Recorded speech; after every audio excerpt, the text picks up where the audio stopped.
Okay कैसे हैं दोस्तों? आशा करते हैं अच्छे होंगे और बहुत ही अच्छे होंगे। आज 5 जुलाई है और 5 जुलाई के साथ रात के हो गए हैं, बज चुके हैं 9 और मैं आपके साथ उपस्थित हूँ आज की करंट अफेयर्स के साथ। आज का करंट अफेयर्स का जो ये लेक्चर है वो स्पेशल है क्योंकि आज इसमें ऑब्जेक्टिव टाइप क्वेश्चन भी है और साथ के साथ जो है आपके पिछले जो 1 वीक का जो आपका करंट अफेयर्स था उसके पीडीएफ जो है वो भी आपको जो लिंक है उसका जो लिंक है वो आपको डिस्क्रिप्शन बॉक्स में मिल जाएगा।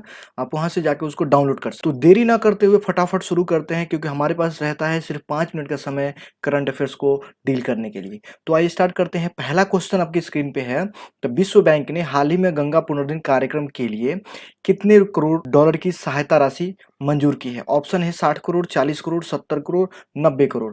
आइए इसका कुछ विश्लेषण देखते हैं, फिर जो है आप इसका आंसर दीजिएगा। देखिए विश्लेषण इसका ये है कि विश्व बैंक ने सरकार के गंगा पुनर्जनन कार्यक्रम के लिए अपने विस्तार के लिए यानी अपने सहयोग विस्तार के लिए विश्व बैंक ने हाल ही में गंगा पुनर्जनन कार्यक्रम के लिए 40 करोड़ डॉलर यानी करीब 3000 करोड़ रुपए की सहायता राशि मंजूर की है। इससे गंगा नदी के प्रदूषण को कम करने में मदद मिलेगी और विश्व बैंक ने कहा है कि इस सहायता से नदी बेसिन के प्रबंधन को मजबूत करने में मदद मिलेगी। तो आइडिया आपको लग गया होगा। तो इसका आंसर क्या होने वाला है? इसका आंसर होने वाला है 40 करोड़। इसका क्या आंसर होने वाला है? 40 करोड़। आगे बढ़ते हैं। अगला क्वेश्चन है कि किस वरिष्ठ राजनयिक को जेनेवा में संयुक्त राष्ट्र और अन्य अंतर्राष्ट्रीय संगठनों के लिए भारत के अगले अस्थायी प्रतिनिधि के रूप में नियुक्त किया गया है? ये क्वेश्चन बहुत ही बढ़िया क्वेश्चन है और इसके ऑप्शन है इंद्रमणि पांडे, राहुल सचदेवा, निर्मल त्यागी, मनोज पांडे। आइए विश्लेषण देखते हैं, फिर इसका आंसर आप दीजिएगा। इसका विश्लेषण है इंद्रमणि पांडे जो 1990 बैच के भारतीय विदेश सेवा के एक अधिकारी हैं और इस समय वो विदेश मंत्रालय के अतिरिक्त सचिव हैं। अपने कार्यकाल के लगभग 3 दशक के करियर में उन्होंने बहुत सारे जो विदेश में हमारे जो मिशन होते हैं उसमें उन्होंने काम किया है। उसमें दमिश्क भी शामिल है, काहिरा है, इस्लामाबाद है, काबुल है, मस्कट है, जिनेवा है।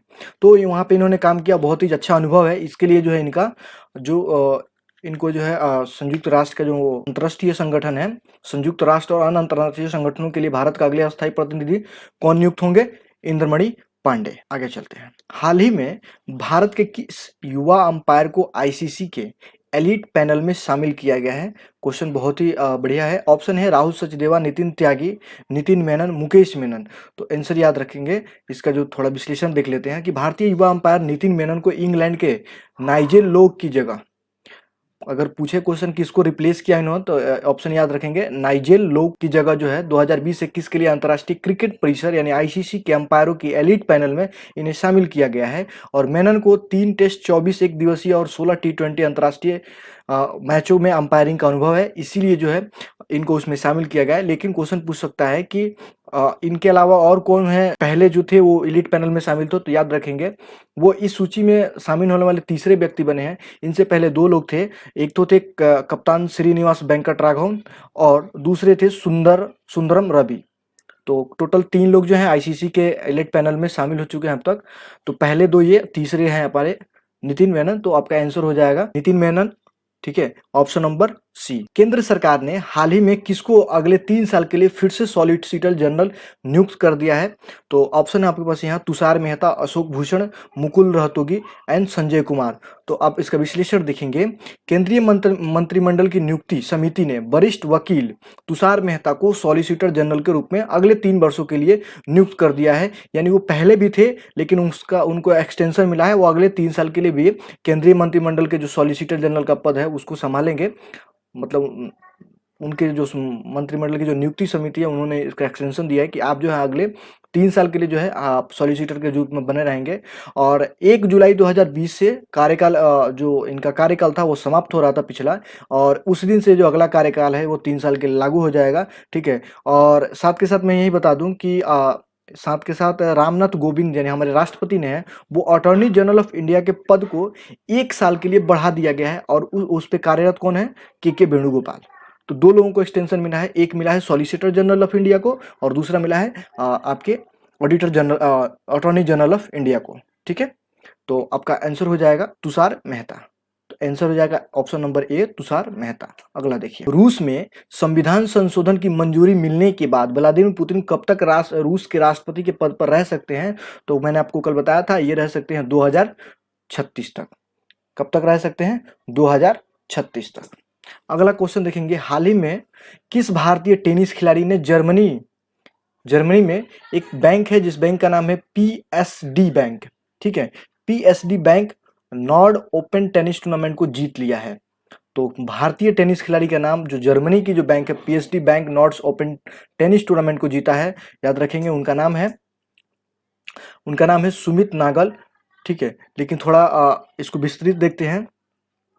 जो उनके जो मेजबान खिलाड़ी थे, खिलाड़ी का नाम याद रखेगा डेनियल मसूर को 6-1 6-3 से हराकर, ठीक है।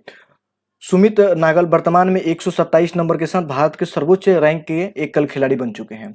तो अगर पूछे कि उन्होंने किसको हराया था, तो आप याद रखेंगे डेनियल मसूर को हराया 6-1 6-3 से, ठीक है। अगला क्वेश्चन, निम्न में से किस देश की सरकार ने घाटे और कम उत्पादन के कारण देश की सभी सरकारी जूट मिलों को बंद करने का फैसला लिया है? ऐसा हमने भी लिया था, भारत ने भी कभी लिया था, लेकिन अभी जो है वो भारत देश नहीं है, कोई और देश है। तो आइए विश्लेषण देखते हैं इसका। देखिए, बांग्लादेश सरकार ने घाटे और कम उत्पादन के कारण देश की सभी सरकारी जूट मिलों को बंद करने का फैसला किया है। वस्त्र एवं जूट मंत्री, याद रखिएगा, गुलाम दस्तगीर गाजी ने बताया कि सरकारी स्वामित्व वाले बांग्लादेश जूट मिल निगम को कामगारों का बकाया भुगतान करने के लिए 5,000 करोड़ का टका, वहाँ जो रुपी, हमारे यहाँ रुपी चलता है वहाँ टका चलता है, टका उपलब्ध कराए जाएंगे। इन मिलों की मशीनों को 60 से 70 वर्ष पुरानी है, इसके लिए उत्पादन क्षमता लगभग शून्य के बराबर हो गई है, इसलिए जो इसको बंद करने का निर्णय लिया गया है।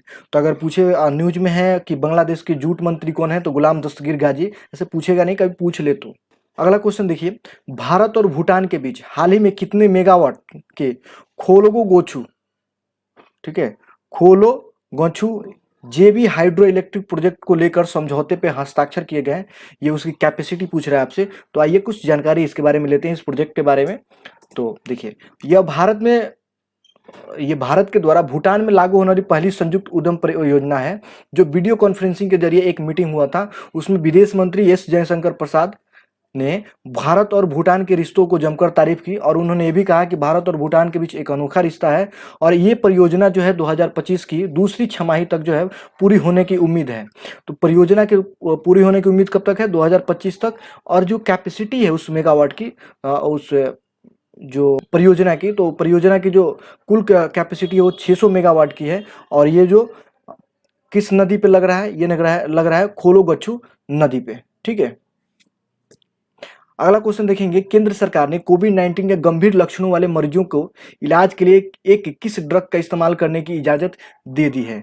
तो आप याद रखिएगा, पहले बहुत आप लोगों ने नाम सुना होगा कि कोरोनिल को या फिर कुछ और को। तो अभी यहाँ पे देखिएगा, कुछ केंद्र सरकार ने कुछ अहम फैसले लिए हैं, जिसमें उन्होंने बोला है कि जो गंभीर लक्षण वाले व्यक्ति हैं कोविड-19 के, उनको जो है कौन सी दवा रिकमेंडेशन कीजिए। आइए थोड़ा विश्लेषण जान लेते हैं इसका।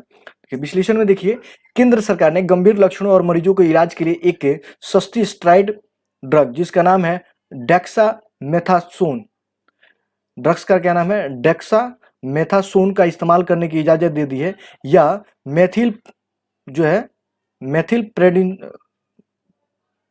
प्रेसिडोसोलोन के विकल्प पे इसको यूज किया जाएगा, ठीक है।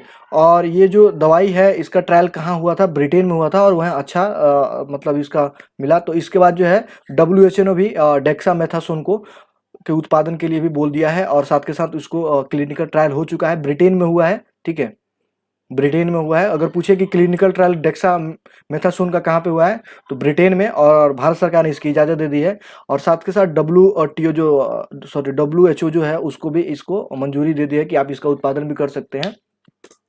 अगला देखिए, इंडिया रेटिंग एंड रिसर्च का भारत अर्थव्यवस्था के चालू वित्त वर्ष 2020-21 में निम्न में से कितने परसेंट सिकुड़ने का अनुमान है? तो आइए इसको देखते हैं थोड़ा विकल्प में। देखिए, आप जानते हैं कि कोविड महामारी के चलते जो है उत्पादन में थोड़ा गिरावट आया हुआ है। तो एक रिपोर्ट में ये कहा गया है कि पूरे वित्त वर्ष में दौरान व्यवस्था में गिरावट आएगी, तो प्रत्येक तिमाही के दौरान जो अर्थव्यवस्था नीचे आ रही है। तो एजेंसी का ये मानना है कि अगले वित्त वर्ष यानी 2021-22 में अर्थव्यवस्था की पटरी पर तो वापस आ जाएगी, लेकिन 5 से 6% की जो है वृद्धि दर्ज करेगी उस वित्त वर्ष में। कब? 2021-22 में। लेकिन अभी कितना सिकुड़ने का अनुमान लगा लिया उन्होंने ये बोला कि 5.3% जो है अभी सिकुड़ सकती है, ठीक है, अभी जो है 5.3% सिकुड़ सकती है। तो ये था आज के थोड़ा वीडियो लंबा होने 5 मिनट से ज़्यादा होने का कारण क्या है कि हमने इसका डिस्क्रिप्शन देखा, डिटेल्स में देखा, इसलिए है क्योंकि पूरे दिन का जो है सार होता है इसमें, तो थोड़ा आज हमने इसको डिफरेंट तरीके से देखा है। कल से हम अपने पुराने रंगत में आएंगे 5 मिनट के लिए ही, ठीक है। तो आज संडे का टाइम था, तो संडे में थोड़ा करंट अफेयर्स का जो है एरिया जो है इंक्रीज किया जाता है, ताकि आपको भी थोड़ा इन्हेंस होने का मौका मिले। तो मिलते हैं कल रात के 9 बजे अगले दिन के करंट अफेयर्स के साथ। और हाँ, पीडीएफ का जो आप बात हो रहा था, तो पीडीएफ आपको जो है उसका लिंक जो है डिस्क्रिप्शन में मिल जाएगा, आप वहाँ से पीडीएफ डाउनलोड कर सकते हैं। बहुत ही बेहतरीन पीडीएफ बनाया गया है और उसमें जो सब क्वेश्चन को जो है बहुत ही आसानी से फिट किया गया है। तो इजाज़त दीजिए।